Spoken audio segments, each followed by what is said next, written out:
अस्सलाम वालेकुम दोस्तों, मैं आपको परफेक्ट वेब सॉल्यूशंस की तरफ से Django 2 की इस ट्यूटोरियल सीरीज में खुशामदीद कहता हूँ। दोस्तों, मेरा नाम इमरान कासिम है और ये हमारा Django 2 की ट्यूटोरियल सीरीज का पार्ट 1 है। और इस कंप्लीट ट्यूटोरियल सीरीज में हम Django की बेसिक्स कवर करेंगे और इसके अलावा एक छोटा सा ब्लॉगिंग सिस्टम क्रिएट करेंगे यूजिंग Django फ्रेमवर्क। तो आज के इस इंट्रोडक्शन वीडियो ट्यूटोरियल में हम देखेंगे कि Django क्या है और फिर उसके बाद देखेंगे कि Django को लर्न करने के लिए कौन कौन सी आपको प्री रिक्विजिट्स चाहिए और उसके बाद Django को सेटअप करने के लिए अपनी मशीन पर कंप्यूटर पर हमें क्या क्या चीजें रिक्वायर्ड है। तो इससे पहले कि मैं अपने इस वीडियो ट्यूटोरियल को स्टार्ट करूं, मैं आपसे रिक्वेस्ट करूंगा कि अगर आपने अभी तक हमारे YouTube channel perfect web solutions को सब्सक्राइब नहीं किया तो काइंडली इसको सब्सक्राइब जरूर कर लें और साथ में मौजूद जो बेल का नोटिफिकेशन आइकन है उसको प्रेस करना मत भूलिएगा ताकि आपको हमारी आने वाली हर नई वीडियो या सीरीज की नोटिफिकेशंस मिलती रहें और आप उनसे अप टू डेट रह सकें। Thank you very much. तो चलिए शुरू करते हैं इस वीडियो ट्यूटोरियल को। तो सबसे पहला क्वेश्चन जो जहन में आता है वो ये है कि Django क्या है, what is Django। So in the simplest possible way, मतलब आसान जुबान में अगर मैं कहूँ तो Django एक पाइथन का वेब फ्रेमवर्क है जिसकी मदद से हम वेबसाइट्स, डायनामिक वेबसाइट और इसके अलावा वेब एप्लीकेशंस डेवलप कर सकते हैं। मतलब in easy words, Django is a web framework of Python जो कि पाइथन को यूज करते हुए डिजाइन किया गया है। सो ये एक सिंपल सा आंसर है कि व्हाट इज Django। उसके बाद नेक्स्ट जो क्वेश्चन आता है कि why we should use Django, क्योंकि there are so many popular server side languages like PHP और PHP के लिए Laravel, CodeIgniter, Slim फ्रेमवर्क और इस तरीके से PHP के लिए कुछ पॉपुलर CMS भी मौजूद है जैसे वर्डप्रेस है, Joomla है, Drupal है, Magento है, PrestaShop है। तो why we should use Django? So the purpose of Django to make it easier to build better web apps more quickly and with less code। अब आप ये कहेंगे कि ये तो हम दूसरी लैंग्वेजेस में भी कर सकते हैं, डेफिनेटली कर सकते हैं, लेकिन मैं यहाँ पर आपको जो प्लस पॉइंट है Django का ये बताता चलूं कि इसमें आप लेस कोड लिखेंगे और बिल्कुल स्क्रैच से हर चीज लिखेंगे और आपका पूरा पूरा कंट्रोल होगा किस किस्म की आप प्रोग्रामिंग लैंग्वेजेस, मतलब किस किस्म की आप प्रोग्रामिंग करने चाह रहे हैं। जबकि अगर हम दूसरे CMS या दूसरे MVC फ्रेमवर्क्स जैसे Laravel या CodeIgniter या Slim फ्रेमवर्क या Zen फ्रेमवर्क, इस तरह के दूसरे MVC या CMS फ्रेमवर्क की बात करें तो वो बहुत ही हैवी हैं और उनमें बहुत अननेसेसरी लाइब्रेरीज भी आपको मिलेंगी। उनके फुटप्रिंट्स, जो मेमोरी फुटप्रिंट्स हैं, वो बहुत हाई हैं as compare to Django। So Django एक क्लीन और मिनिमलिस्ट वेब फ्रेमवर्क है जिसकी मदद से आप आसानी के साथ वेब एप्लीकेशंस और वेबसाइट, डायनामिक वेबसाइट्स क्रिएट कर सकते हैं और it is developed by very very professional and developer and it is maintain by Google. So of course अगर इसको गूगल मेंटेन कर रहा है तो it will be much better as compare to, मैं दूसरों को डिग्रेड नहीं करना चाह रहा। Every language, every server side language have its own pros and cons. और अगर यहाँ पर हम कॉन्स की बात करें तो मुझे अभी तक Django के अंदर ऐसा कोई चीज नजर नहीं आई जिसकी मदद से मैं ये कह सकूं कि हाँ भाई Django में ये प्रॉब्लम्स है। मैं इसको काफी टाइम से यूज कर रहा हूँ लेकिन इसकी सीरीज मैंने अभी बनाना शुरू की ताकि मैंने सोचा पहले मेरा अपना होल्ड इस पर हो जाए थोड़ा सा, फिर उसके बाद मैं इसकी सीरीज क्रिएट करूँ। और दूसरा मैं ये चाह रहा था कि इसकी सीरीज जो है वो मैं विंडोज ऑपरेटिंग सिस्टम पर क्रिएट करूं और इस पर मैंने पोल भी एक क्रिएट किया था अपने चैनल पर और उसमें 89 और आई थिंक 79% लोगों ने कहा था कि विंडोज पे ही इसकी सीरीज कंप्लीट की जाए। तो मैं इसकी सीरीज जो है वो विंडोज पर ही कंप्लीट करूंगा। सो ये हो गया हमारा व्हाट एंड व्हाई। अब चलते हैं कि हाउ, मतलब किस तरीके से हम Django को इंस्टॉल कर सकते हैं। लेकिन उससे पहले हमें ये देखना है कि इसके लिए प्री रिक्विजिट्स क्या है, मतलब Django को सीखने के लिए आपको पहले क्या कुछ आना चाहिए, क्या कुछ आपने सीखा होना चाहिए। तो अगर हम इसकी प्री रिक्विजिट्स की बात करें तो इसकी प्री रिक्विजिट्स ऑलमोस्ट सेम है जो किसी भी दूसरी प्रोग्रामिंग लैंग्वेजेस के लिए हो सकती है। मतलब सबसे बेसिक चीज आपकी प्रोग्रामिंग स्किल्स अच्छी होनी चाहिए। आपको बेसिक वेबसाइट डिजाइनिंग और डेवलपमेंट यूजिंग HTML, CSS और जावास्क्रिप्ट ये चीज आनी चाहिए। जावास्क्रिप्ट के साथ आप jQuery या कोई भी फ्रेमवर्क लाइब्रेरी जैसे एंगुलर है, एंगुलर JS है, single page application Vue JS है, रिएक्ट जेएस है, उनका थोड़ा बहुत नॉलेज अंडरस्टैंडिंग होना जरूरी है। लेकिन HTML, CSS और जावास्क्रिप्ट का नॉलेज आपके पास, बेसिक्स आपके पास जो है वो मस्ट है। इसके बगैर जेंगो सीखना आपके लिए प्रॉब्लमेटिक हो सकता है। So the second requirement is you need to understand, आपको पाइथन आनी चाहिए। पाइथन में दोनों इसके मोड आपको यूज करने आने चाहिए, मतलब प्रोसीजरल प्रोग्रामिंग भी और ऑब्जेक्ट ओरिएंटेड प्रोग्रामिंग भी। हमारे इस YouTube channel perfect web solution पर आपको कंप्लीट ट्यूटोरियल सीरीज मिल जाएगी पाइथन 3 की। तो उसमें आपको प्रोसीजरल प्रोग्रामिंग के साथ, बेसिक्स के साथ ऑब्जेक्ट ओरिएंटेड प्रोग्रामिंग भी सिखाई गई है कि कैसे ऑब्जेक्ट ओरिएंटेड प्रोग्रामिंग हम कर सकते हैं इस पाइथन के अंदर। उसके बाद मैंने कुछ टूल्स भी इंट्रोड्यूस करवाए हैं पाइथन से रिलेटेड, जैसे हमने नोटबुक के बारे में देखा, पाइथन की नोटबुक क्या है। उसके बाद हमने देखा एनाकोंडा सॉफ्टवेयर के बारे में कि एनाकोंडा सॉफ्टवेयर क्या है, उसको क्यों यूज करना चाहिए। तो वो भी आप ट्यूटोरियल अपनी इजीनेस के लिए, मतलब आसानी के लिए वो सीख सकते हैं। तो ये है कुछ प्रीरिक्विजिट्स, मतलब आपको HTML, CSS, जावास्क्रिप्ट, पाइथन की बेसिक्स आनी चाहिए और पाइथन में दोनों ऑब्जेक्ट ओरिएंटेड प्रोग्रामिंग और प्रोसीजरल प्रोग्रामिंग दोनों आनी चाहिए। क्योंकि सर्टन सिचुएशन में हमारे पास चॉइस होती है कि हम प्रोसीजरल प्रोग्राम, जेंगो के अंदर मैं कह रहा हूँ कि जेंगो के अंदर सर्टन सिचुएशन में हमारे पास ये चॉइस होती है कि हम प्रोसीजरल को यूज करें या ऑब्जेक्ट ओरिएंटेड प्रोग्रामिंग में। लेकिन सर्टन ऐसी इसकी रिक्वायरमेंट्स है, सर्टन ऐसी सिचुएशंस है जिसमें हमें मस्ट जो है ऑब्जेक्ट ओरिएंटेड अप्रोच यूज करना पड़ता है। अगर मैं इसकी एग्जांपल कुछ इस तरीके से दूं कि हम व्यूज जो क्रिएट करते हैं, अभी हम क्रिएट करना सीखेंगे आने वाले वीडियोस में।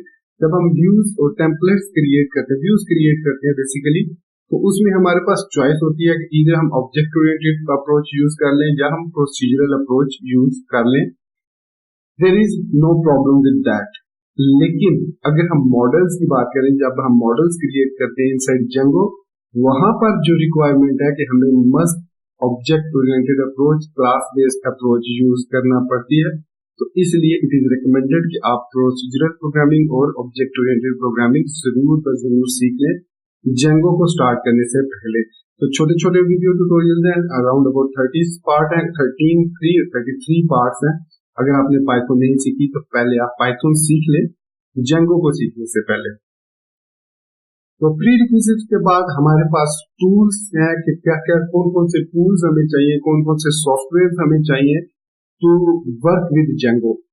तो सबसे पहली जो चीज है आपके कंप्यूटर में, चाहे वो विंडोज है, लिनक्स है या मैक ऑपरेटिंग सिस्टम है, उसमें आपके पास पाइथन 3 का कोई सा भी वर्जन इंस्टॉल होना चाहिए। 3.7 इज रिकमेंडेड, फिर 3.7.1 हो सकता है, 2 हो सकता है, 3 हो सकता है। इस वक्त जो लेटेस्ट रिलीज है अप टू डे ऑफ 27/5/2019, आज की डेट में 3.7.3 जो है वो लेटेस्ट वर्जन है और 3.8 जो है वो बीटा वर्जन है या डेव वर्जन है पाइथन का।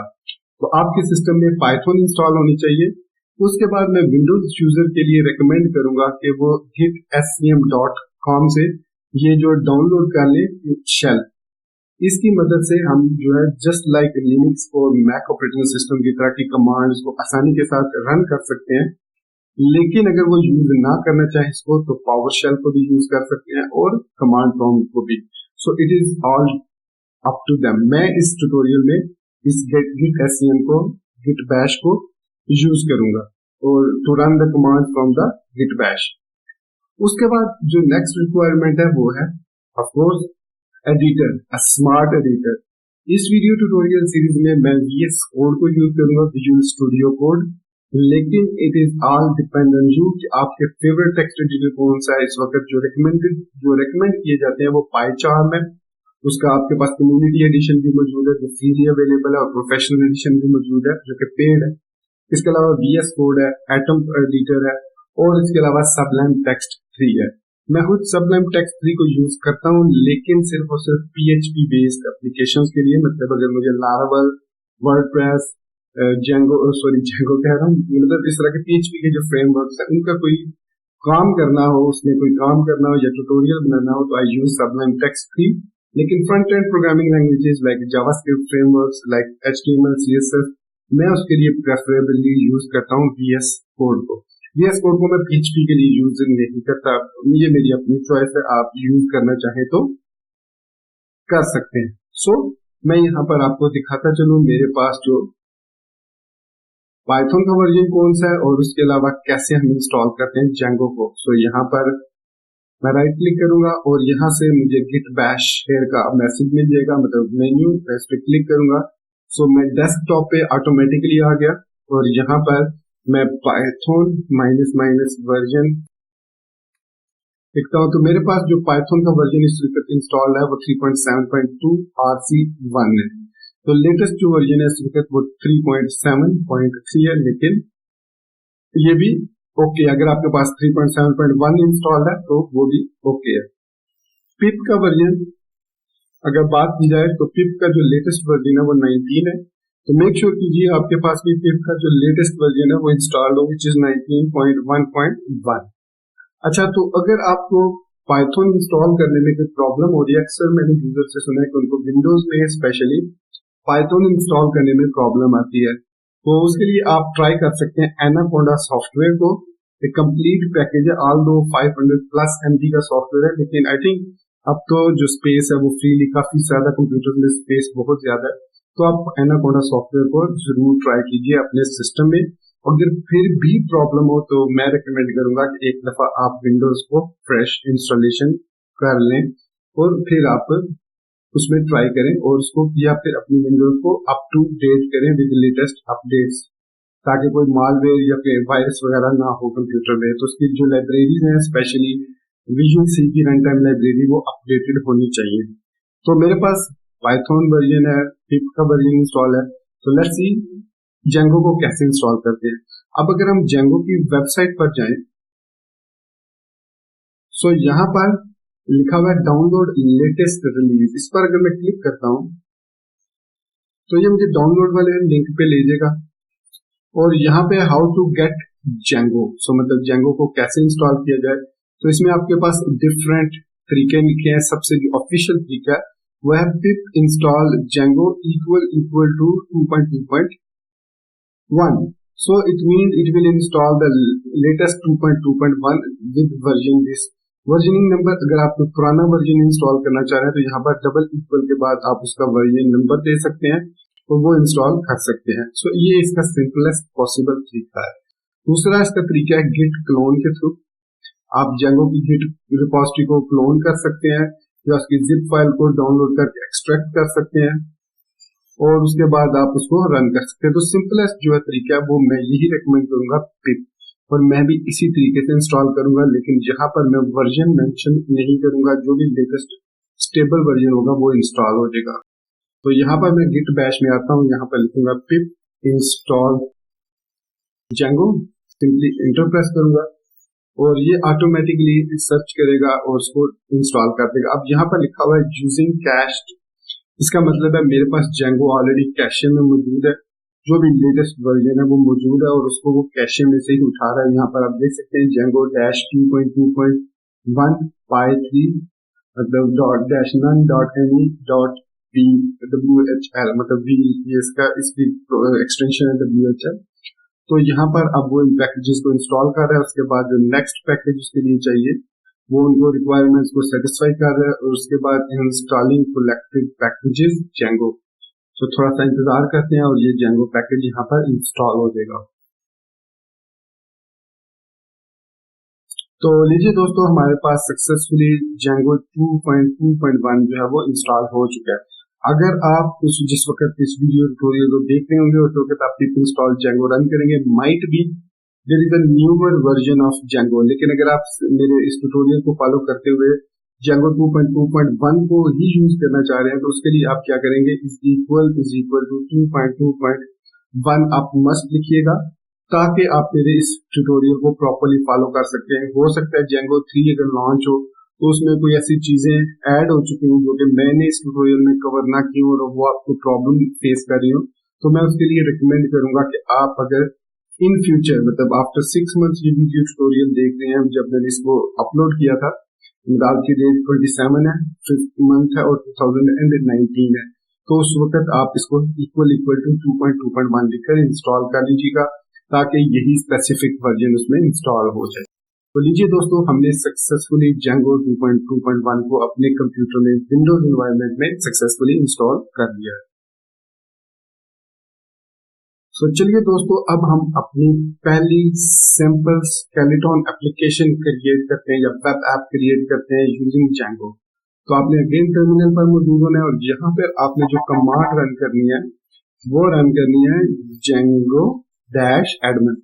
ये बेसिकली हमारी Django-admin जो है ये कमांड है टू क्रिएट Django एप्लीकेशन। तो इसको मैं इंटर करता हूँ। तो यहाँ पर हमारे पास कुछ, मैं इसको मैक्सिमाइज कर लेता हूँ। तो यहाँ पर हमारे पास कुछ कमांड्स आती हैं। सो ये हमारे पास आता है Django-admin help सब command for help for specific सब कमांड। अगर आप किसी कमांड के बारे में जानना चाह रहे हैं, हेल्प लेना चाह रहे हैं, तो आप Django-admin स्पेस हेल्प स्पेस उस कमांड का नाम लिखेंगे तो वो आपको उसके बारे में डिटेल दे देगा। जैसे मैं अगर यहाँ पर लिखता हूँ Django-admin help check, तो ये हमें हेल्प दे देगा चेक कमांड के बारे में, Django की ये कमांड क्या करती है। तो यहाँ पर आप देख सकते हैं कि usage Django-admin check, so check the entire Django project for potential problems। तो चेक कमांड बेसिकली ये चेक करती है कि कोई इसमें पॉसिबल प्रॉब्लम तो नहीं है। इसके अलावा हमारे पास काफी सारी कमांड है। जो सबसे पहली कमांड जो बेसिक कमांड है वो है स्टार्ट प्रोजेक्ट, जो यहाँ पर आपको मिलेगी। सो Django प्रोजेक्ट क्रिएट करने के लिए या वेब ऐप या वेबसाइट क्रिएट करने के लिए हमें स्टार्ट प्रोजेक्ट कमांड सब कमांड को यूज करना पड़ता है। अब कैसे इसको यूज करना है चलिए देखते हैं। सबसे पहले तो मैं डेस्कटॉप पे मौजूद हूँ, तो यहाँ पर मैं एक डायरेक्टरी क्रिएट करूंगा Django tools के नाम से। ठीक हो गया। इसके अंदर अब मैं अपना Django का प्रोजेक्ट जो है वो क्रिएट करूंगा। सो यहाँ पर मैं एक और डायरेक्टरी, बल्कि डायरेक्टरी नहीं क्रिएट करता, यहाँ पर मैं रन करता हूँ Django-admin स्पेस स्टार्ट प्रोजेक्ट और इसके बाद इस प्रोजेक्ट का नाम दे देता हूँ Django फॉर वेब 01।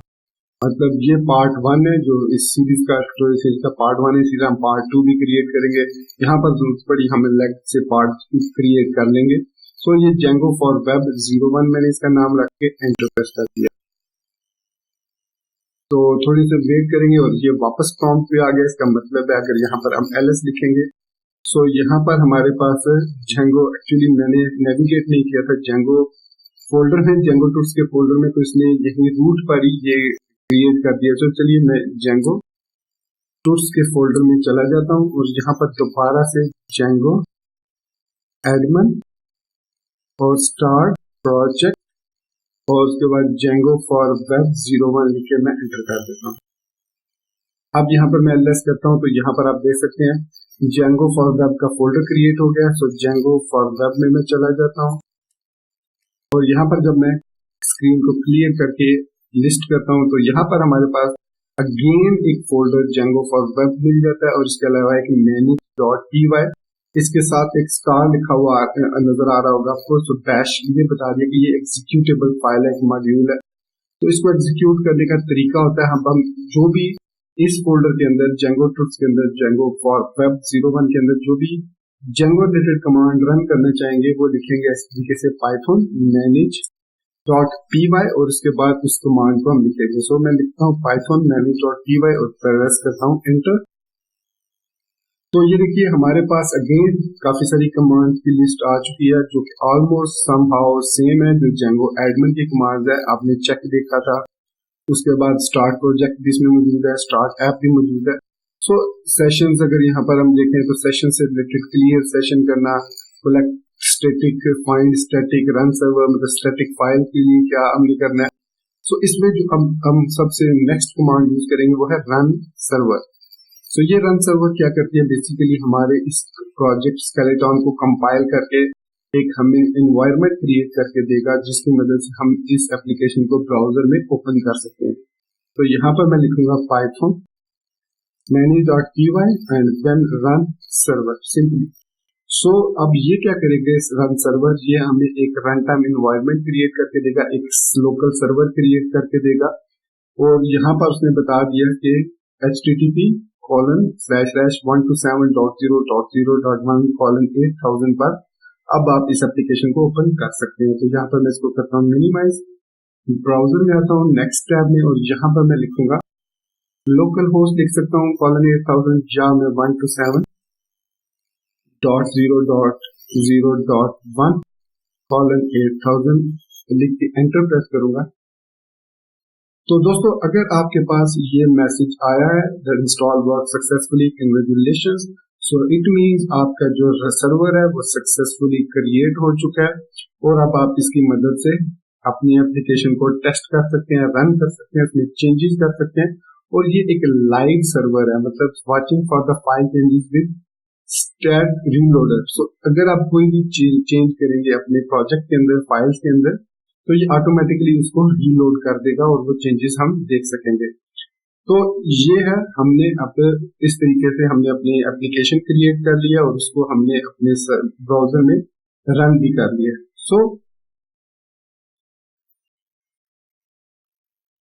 तो दोस्तों ये था आज का वीडियो ट्यूटोरियल जिसमें हमने अपने इंट्रोडक्शन देखा, प्रीरिक्विजिट्स को देखा, फिर उसके बाद हमने व्हाट एंड व्हाई को देखा जेंगो के बारे में। उसके बाद हमने जेंगो की स्केलेटन मतलब जेंगो को इंस्टॉल करना देखा, उसके लिए कौन कौन से टूल्स रिक्वायर्ड हैं उसके बारे में देखा। फिर हमने जेंगो को पाइथन के साथ मिलाकर इंस्टॉल किया और अपनी पहली डेमो एप्लीकेशन क्रिएट की जो कि स्केलेटन एप्लीकेशन है और जेंगो के साथ वो इंस्टॉल हो जाती है ऑटोमेटिकली। और फिर हमने उसको रन करना सीखा, कैसे हम उसको पाइथन manage.py की मदद से एग्जीक्यूट कर सकते हैं और हमारे पास कौन कौन सी कमांड लाइन यूटिलिटीज हैं वो अब हम नेक्स्ट वीडियो ट्यूटोरियल में इसके फोल्डर स्ट्रक्चर को एक्सप्लोर करेंगे और फिर इसमें कुछ चेंजेस करेंगे और फिर उन चेंजेस को देखेंगे लाइव कैसे रीलोड होती है वो हमारे इस जेंगो सीरीज के अंदर। तो दोस्तों मिलते हैं नेक्स्ट वीडियो ट्यूटोरियल में। टिल देन मुझे अपनी दुआ में याद रखिएगा, चैनल को सब्सक्राइब करना, वीडियो को लाइक और शेयर करना और बेल आइकन दबाना बिल्कुल मत भूलिएगा। So guys, thank you very much for being with me till the end. Take care, goodbye and Allah Hafiz.